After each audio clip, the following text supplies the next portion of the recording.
So hello everyone. So today we're going to be considering triple jump as our main jumping technique. But I want to take you back to the roots of jumping that we learnt in year 7 and that we touched upon when we did our long jump lesson 2 weeks ago, or 3 weeks ago now. And we talked about the 3 phases of a jump, and you identified what those 3 phases were. Can I give you a moment just to think very carefully? What were the 3 things that we identified as being relevant to any good jumping technique, elements that we had to improve upon? So the first phase that we looked at was the takeoff, and we talked specifically about the takeoff that's used, whether we're doing the pole vault, the long jump, the triple jump or the high jump, has been the A position. So this was the A position. This is the position that we're trying to achieve when we take off. My head facing forwards, I've driven my arms up, I've driven my free leg up, and my takeoff leg is extending in order to get me as much height as possible. The second phase that we talked about was the flight phase. Now remember, in that flight phase, we talked about keeping that head up but driving those hips forwards and thinking about those hips coming forwards and lifting them. The heaviest part of the body for anyone is the gluteus maximus, the biggest muscle on the body. So we drive those hips forwards in order to increase our distance. And the final phase that we talked about in the flight technique as we're coming down is the landing. And we looked specifically at the shoot technique. And the shoot technique was coming from this hanging position where our hips were driven forwards and we brought our arms forwards and our feet come up. Every action has an equal and opposite reaction. It's one of Newton's laws of motion. So as I bring my arms forward, my legs come forward as well. So that's the shoot phase. I want us to consider today, though, what will actually improve our jump in terms of what can we do to help us gain height. So we're going to look at those key elements today. And we're going to use the technique of the triple jump to actually identify those elements, to work on them. So here's element number 1. Now remember, at takeoff we talked about the A position. Now the A position at takeoff is really, really important because we have active arms, this idea of driving your arms up to drive your centre of gravity up in your body. And we have an active free leg. So an active free leg is the leg that I don't take off on.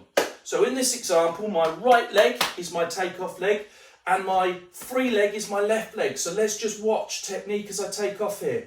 Arms go up, leg goes up. Arms go up, leg goes up. The more vigorous I make that action, the higher my centre of gravity goes. So I end up doing this. Arms up, leg up. Arms up, leg up. So active arms and active free leg are really, really important to us in the triple jump. The next thing that we can look at is called the active takeoff leg. Now the active takeoff leg is what I do with this leg once I've taken off.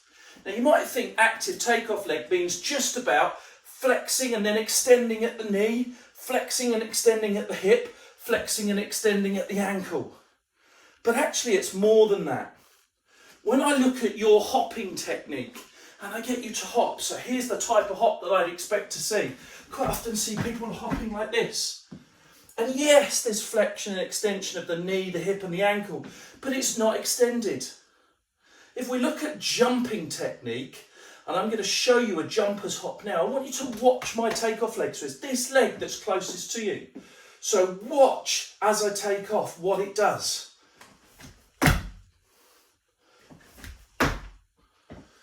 Each time that I take off, I lift my takeoff leg up in front of me. I'm driving it, it's being active, it's helping me to lift my centre of gravity up. So we end up with this action taking place in the triple jump.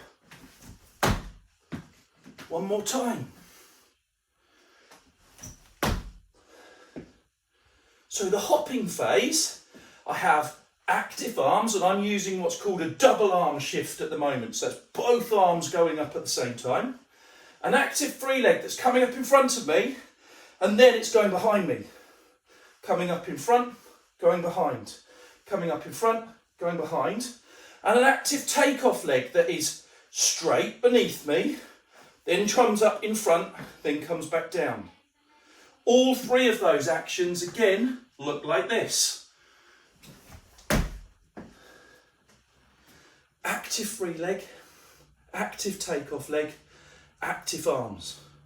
Three key points that we can use in any of the jumps, whether it's high jump, whether it's pole vault, whether it's long jump, whether it's triple jump, that will enable us to be better at the technique that we're doing and increase either the height in the vertical jumps or the length in the horizontal jumps.